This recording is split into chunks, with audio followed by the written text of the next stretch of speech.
पूछना कि मैं बोलना?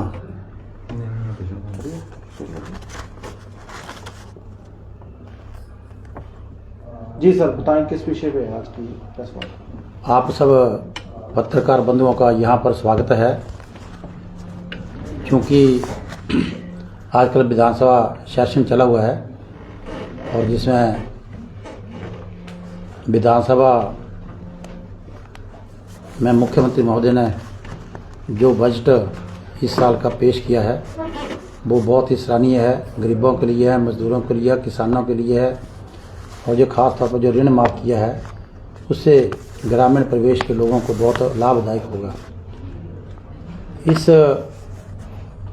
बजट के पहले 3-4 दिन पहले राज्यपाल के भाषण पर उत्तर देने के लिए अपना वक्तव्य देने के हमारे सम्माननीय विधायक श्री विक्रम ठाकुर जी ने अपना वक्तव्य रखा, जिसमें ये आरोप लगाए गए थे कि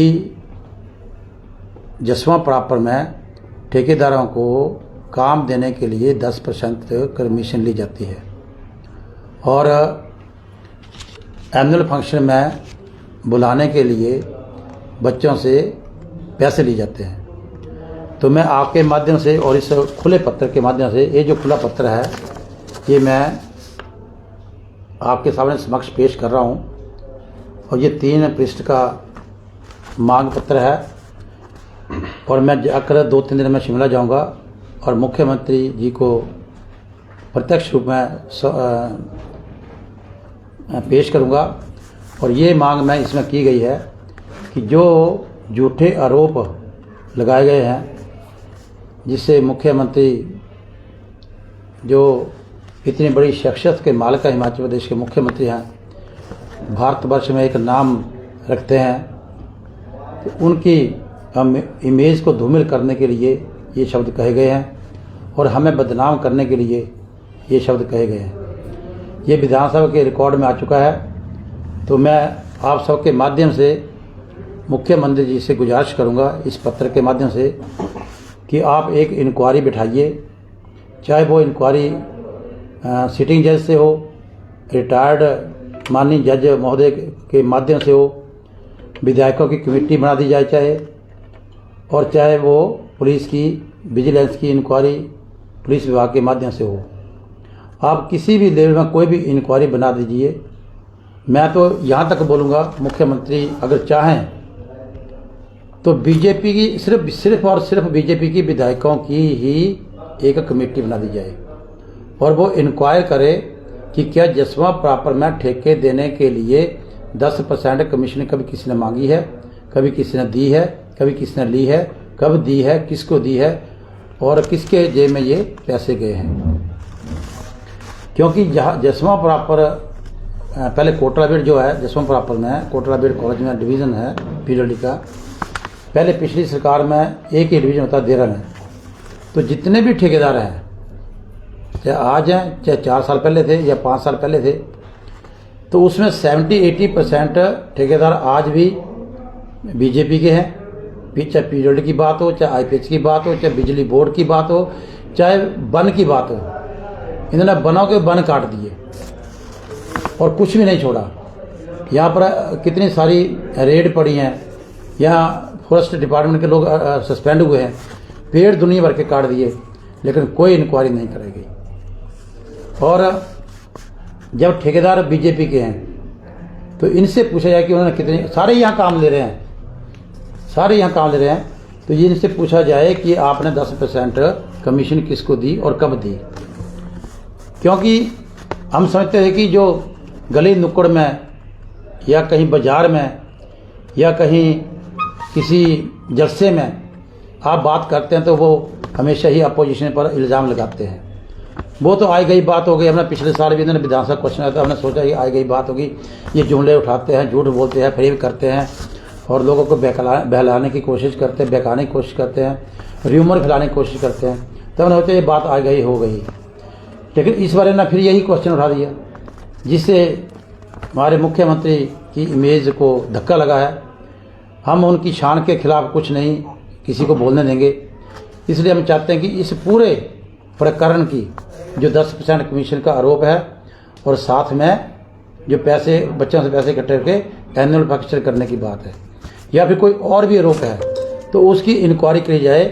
और मैं तो ये चाहूँगा, जो ऐसे मैं पहले कहा कि मुख्यमंत्री महोदय कांग्रेस के विधायकों को छोड़ें, बीजेपी के विधायकों की ही कमेटी बना दें, वो भी ढूंढ कर लेके आए।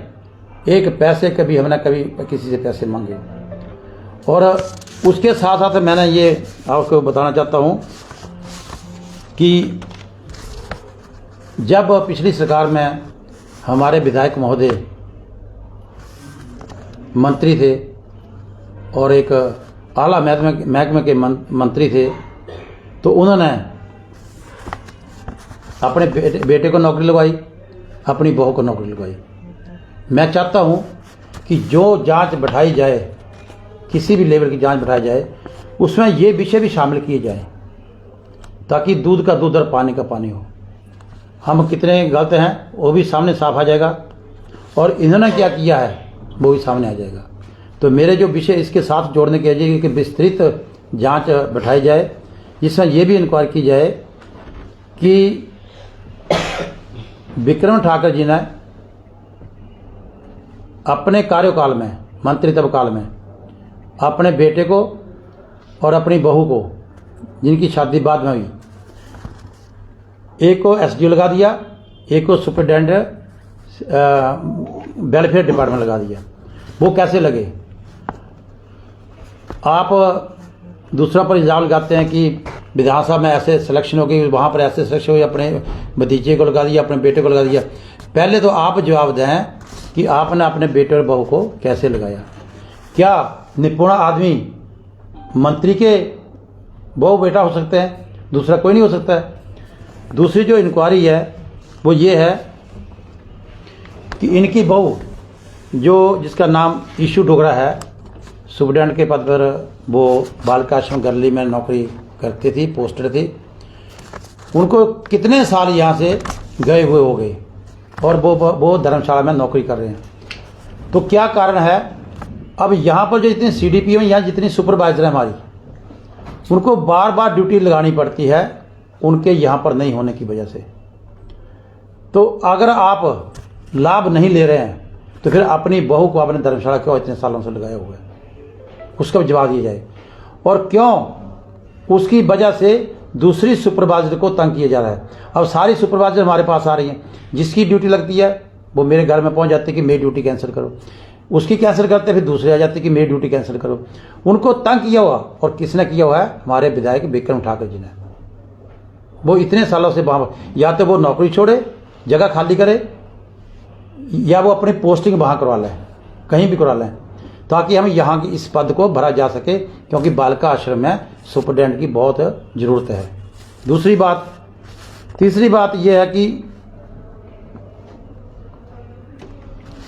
जब ये मंत्री थे तो एक तो ये अपने पैसे PWD को देते थे, MP के पैसे अनुराग के PWD के आते थे, और जो दूसरे पैसे भी आते थे, कहीं से भी आते थे, या बजट पैसे थे PWD के, सड़कों के निर्माण के, रास्तों के निर्माण के, पुलों के निर्माण के। तो ये ज़्यादातर पैसे जिनके अध्यक्ष हैं BJP के जसवंत प्रापर के विनोद जी, उनको क्यों मिलते थे? और जो रुपिंदर डैनी उपाध्यक्ष, उनको क्यों मिलते थे? या इनके दूसरे पदाधिकारी, उनको क्यों मिलते हैं? 5 साल, ये खुद इन्होंने कहा था जब ये मंत्री बने थे और इनका वेलकम हुआ तो ये खुद कहते थे अब के बार अब काम जो हमारे ठेकेदारों को मिलेगा, हमारे लोगों को मिलेगा। तो फिर तो पक्षपात हो गया, और आप इस सरकार को कोसते कि पक्षपात करते हैं। आपने क्या किया आज तक? ये बात मैं पूछना चाहता हूँ कि आप सारे ही ठेके अपने लोगों को देते रहे। ठेकेदारी माफिया आपने तैयार किया, वन माफिया आपने तैयार किया, ड्रग माफिया आपने तैयार किया, क्रशर माफिया आपने तैयार किया। ऐसा क्यों किया आपने? आगे मैं नेक्स्ट जो पूछना चाहता हूँ कि जो फतेहपुर बाई इलेक्शन हुआ था तो वहाँ पर बाजूमो के पदाधिकारी आए और उनको वहाँ पर VIP सेट नहीं खोल रहे थे SPO साहब, क्योंकि VIP के वो हकदार नहीं हैं। तो जब ऐसा नहीं है, इन्होंने विक्रम जी को फ़ोन किया होगा, विक्रम जी को कि आप इनको झाड़ा होगा SPO को, जो भी किया होगा, और इनको डायरेक्शन दे कि जाके तुम इनसे चाबियाँ ले लो, और उन्होंने आए और उन्होंने उसको पीट दिया, चाबियाँ जेब से निकाली, उंगलियाँ उसकी तोड़ दी और उसको अंदर जाके VIP सेट खोला और शराब की बोतलें पी वहाँ जाके। तो ये तो इसकी भी इंक्वायरी की जाए, मैं कहता हूँ इसकी भी जो है इंक्वायरी होनी चाहिए कि, और जो दोषी हैं उनको दंड मिलना चाहिए, क्योंकि बहुत से मसले हैं जो इन्होंने अपने टाइम में ऐसे ही रफा दफा कर दिए हुए। जब इंक्वायरी खुलने की बात हो ही रही है तो इंक्वायरी अब होके रहेगी, हमारे भी हो और इनकी भी हो। जो अगला मसला है कि पिछली सरकार में जब जयराम ठाकुर जी कैबिनेट बैठक की अध्यक्षता करते, कैबिनेट बैठक चली हुई थी, तो वहाँ पर एक मंत्री जी पसीना पसीना हो गए। वो पसीना पसीना क्यों हुए? क्योंकि कहते हैं कि वहाँ पर हिमाचल भवन चंडीगढ़ में पैसे पकड़े गए, और पैसे पकड़ के तो फ़ोन आ गया तो मंत्री जी पसीना पसीना हो गए और कैबिनेट छोड़कर वहाँ से भागे, और वहाँ जाकर उस केस को सेटल किया और रफा दफा किया और पैसे दे दिए उनको। क्या किया, कैसे किया, उस पर भी इंक्वायरी होनी चाहिए। और अगले दिन वो चीज़ें पेपर में भी आई थी और वायरल भी हुई थी। तो उसका बात होना चाहिए कि बद्दी नालागढ़ बोटी वाला से पैसे इकट्ठे लेकर जो इनका आदमी गया एक, और वहाँ हिमाचल भवन में ठहरा हुआ था, वहाँ जाकर पुलिस आई, शायद चंडीगढ़ पुलिस थी, और वहाँ जाकर जब ऐसा हुआ तो उनको कैबिनेट चली थी, फ़ोन आया तो वो पसीना पसीना हो गए, पसीना पसीना से वहाँ से भाग खड़े हुए और वहाँ जाके उन्होंने ये सेटल किया सारा। तो ये चार चीज़ें बाहर हुई थी, इसकी भी इंक्वायरी इसमें डालनी चाहिए, ये मेरा मुख्यमंत्री महोदय से गुजारिश है। अगला जो है कि जब यहाँ पर लोहड़ी मेला था तो एक ऑडियो वायरल हुई जिससे दो व्यक्ति बात कर रहे थे कि यार तेरे से कितने पैसे लिए, मेरे से कितने पैसे लिए। तो उसने बताया कि 50-50 हज़ार हर एक क्रैशर वाले को इकट्ठे करने के लिए बोला गया है। तो वो भी इंक्वायरी इसमें शामिल करनी चाहिए कि इनके टाइम में क्रशर वालों से कितने पैसे इकट्ठे किए हैं, क्योंकि यहाँ पर क्रशर माफिया ही धंधा, यहाँ पर परमिशनें जितनी दी हैं, जितनी ये बातें करते हैं आजकल ये करें 2-2.5 साल से, उन सबको क्रशर वालों को परमिशनें इन्होंने दी हैं। खड्डे छलनी कर दी, बन खत्म कर दिए इन लोगों ने। इसकी जांच भी होनी चाहिए। और एक और आपके सामने आप लोगों ने भी उसको कवर किया था, और एक लड़की है ज्वालाजी में कलौर साइड की, उसने विक्रम ठाकुर पर सीधा इल्ज़ाम लगाया था कि इनके कहने पर इनके गुर्गों ने उसके पिता की हत्या की है। और वो लड़की जब सीएम साहब पूर्व सीएम साहब जयराम ठाकुर जी ज्वालाजी आए थे तो वो लड़की स्टेज पर भी चढ़ने लगी थी, पर उसको पुलिस ने रोक दिया और विक्रम ठाकुर जी जयराम जी को एक साइड से निकाल कर ले गए थे, उसकी बात नहीं सुनी गई थी। उसका वीडियो भी रोज वायरल होता है, रोज आजकल भी चल रहा है। तो वो इंक्वायरी आज तक प्रॉपर नहीं हुई है। ये जो जिसने हत्या की है, जो ये हत्यारे हैं, ये सलाखों के पीछे होने चाहिए, इसकी भी इंक्वायरी होनी चाहिए। तो ये जो इनके टाइम की बात है। और एक और मैं आपको बताना चाहता हूँ कि अभी पीछे कुछ महीने पहले ये गुंडा रॉडी राठौर की तरह ये अपने मंत्री जी आए 10-15 अपने 100 कार्ड गुंडे जो इनके बीजेपी के लीडर हैं, गुंडों के दंद नाते हुए किट्ठे कमरे में वीडियो के आए, फिर दरवाजा लॉक किया और वहाँ पर जाके उनसे बदतमीजी की और उनको भली बुरी कही, जबकि ये उनके मान सम्मान के खिलाफ है, उनकी शान के खिलाफ है, विधायक के रेपुटेशन के खिलाफ है। ये काम इनको शोभा नहीं देता और ये नियमों के खिलाफ है। हम नहीं चाहते हैं इस देवभूमि में, इस शांत प्रिय देश में, प्रदेश में इस तरह का प्रवृत्ति होनी चाहिए। इस पर भी जांच होनी चाहिए और ये बातें रोकनी चाहिए। ये जो लोग हैं, ये जो डराते हैं, धमकाते हैं, अधिकारियों को डराते हैं, कर्मचारियों को डराते हैं, इससे काम नहीं चलने वाला। तो ये कुछ एक विषय थे जिसके विषय में मैंने आपसे बात की है कि ये जो मैटर है कि मेरी इंक्वायरी तो कमेटी से, किसी भी कमेटी से, चाहे उसमें MLA की कमेटी बने जिसमें सारे, चाहे कांग्रेस से ना डाला बीजेपी के ही डाल दें, वो इंक्वायरी कर लें, क्योंकि सांच को आँच नहीं। हमने कुछ किया नहीं, हमने कुछ कमाया नहीं।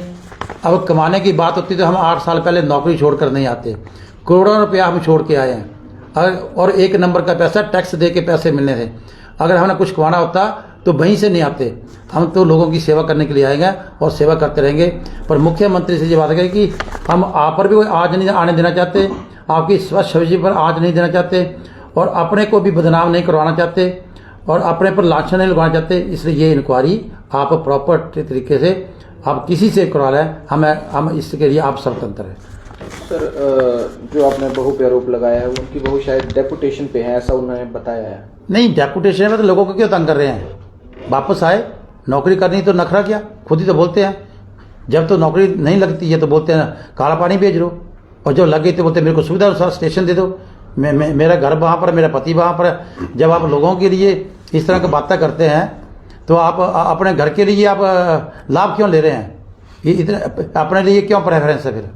बेटे वाला आरोप। और दूसरी बात जो मैं कर रहा हूँ कि आप एक लेडी की वजह से यहाँ की 6-7 लेडीज तंग हो रही है, 6-7 घर तंग हो रहे हैं, और वो सारी मेरे पास आ रही हैं। वो सब बोल रही हैं कि इनको वापस लाओ, हम तंग हो गए, हम बाहर नहीं रह सकते, हम दिन नहीं रखते, हम रात को नहीं रह सकते, बाल के आश्रम में हमारा क्या काम है, हमारे को जबरदस्ती यहाँ फंसाया गया। तो उनकी बात को आपके सामने रख रहा हूँ कि वो जो कहती हैं कि या तो वो नौकरी छोड़ा तो किसी दूसरे को लगाएं। अब पोस्ट भी इन्होंने भर के रखी हुई है और काम भी नहीं कर रहे हैं, तो ये एक्स्ट्रा सुविधा क्यों अपने को ले रहे हैं? ये बात करनी है। सर, दूसरा एसडीओ का एक आपने आरोप लगाया, उसको उन्होंने ऑलरेडी प्रेस कॉन्फ्रेंस की है इसको, इन मुद्दों को लेकर, तो वही क्वेश्चन आपके आगे रखे जा रहे हैं। एसडीओ जो बेटा लगाया है उन पे उन्होंने कहा है कि आपकी सरकार थी, उस समय कांग्रेस की सरकार थी, और उस समय केवल उनके बेटे की नियुक्ति नहीं हुई, कम से कम 22 से 23 एसडीओ की नियुक्ति हुई थी। नहीं, इनका बेटा तो बीजेपी के टाइम में लगा जी। वो उनका कहना है क्या कि कांग्रेस के समय की सरकार थी वो, जब उनके बेटे की जो नियुक्ति हुई है। सर, बेटा तो अब लगा, कांग्रेस सरकार कहाँ थी? बेटा तो अब लगा है, लास्ट ईयर में, जब इनकी सरकार का लास्ट ईयर था उसमें लगा है, उसमें लगा जी। पूछ लेना चाहिए उनको, अपॉइंटमेंट लेटर दिखा दे कब का। जो लोग जैसे प्रोजेक्ट के अंडर लगते हैं ना, वो कुछ और चीज़ है जी, वो कुछ और चीज़ है। लेकिन कमीशन के थ्रू लगना, पक्की नौकरी लगना, मैं उसकी बात कर रहा हूँ। ये शायद सीवरेज में एसडीओ लगे हैं धर्मशाला में, और वो शायद कमीशन के थ्रू जो भी है, तो उसकी बात कर रहा हूँ मैं। हम तो ये चाहते हैं कि बात को भटकाने की कोशिश, जैसे विक्रम ठाकुर जी करते हैं हर बात को। आप भी पत्रकार हो, जब कई बार क्वेश्चन करते हैं तो वो बात को बदलते कहीं और चल जाते हैं। हम होता है कि ट्रैक पे आओ, सही बात जो हम पूछे वो सही बात करिए आप जी। ठीक है, थैंक यू, धन्यवाद।